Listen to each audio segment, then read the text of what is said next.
Hi friends, it's Miss Kelly here. I sure hope you enjoyed the Imagine Your story time that we shared together. And if you watched that, you know that Corky and I had a lot of fun looking at a wordless picture book and letting our imaginations run wild with that images in the story. And then Corky shared a homemade book that he had about his day. And so I wanted to now share with you a few ways that you can make some simple homemade books that you and the children in your life can enjoy putting together and adding to. And so this first example is really unique. I got this idea on Pinterest, and if you visit the Pinterest page, I'll share a link here. The Outreach Pinterest page, Imagine Your Story, has this idea and some other ideas too. So it's just a simple piece of paper folded in half to create the cover, and inside the pages are made of plastic bags, little sandwich bags, and there are paper inserts inside the bags to be the pages.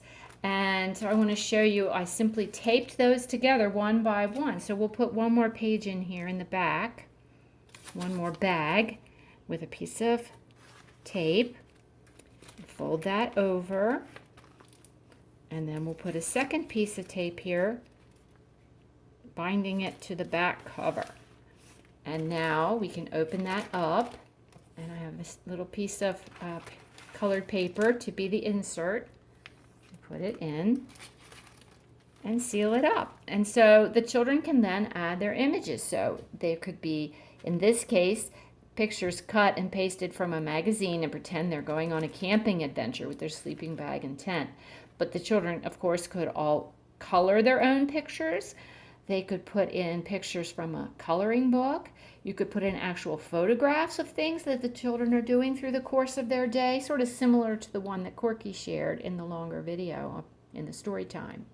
So it's just a fun way, and then these can be, if you get tired of what's in here, you can take them out and put new pieces in, new pieces of paper. You could add stickers, any kind of embellishments you wanted to. So that's our first example of a homemade book. Now in our next example, this is a book that's made out of lunch bags, simple paper lunch bags that are layered on top of each other and folded in half. And you can decide if you want to turn all your bags in the same direction or if you want to alternate. And I chose in mine to alternate so that I'd have a page with a pocket like this, and then a blank page with a flap where you could hide something underneath, and then another page with a pocket. And this time the flap is on this side, so you can do that any way you want, and then you just cut some pieces of paper to slide into those pockets, and you could imagine you can put all kinds of things onto those pieces that slide in and out, and kids could have all kinds of fun. And then simply used a staple gun to staple this together on one end. Make sure you're not catching your inserts when you put the staples in, and now you have a little book that you can decorate any way you want with pictures and have fun pulling the little hidden parts in and out. So in the next example, this is really a simple one. It's just a manila file folder to make the book cover, which already has a binding, already has a spine, and two holes punched with a simple hole punch like this one. And then inside I just folded some sheets of paper together and punched holes to match up, line up with these holes. And then you can decide if you want to use something like a paper fastener to attach and secure your pages, or in this case I'm using ribbon.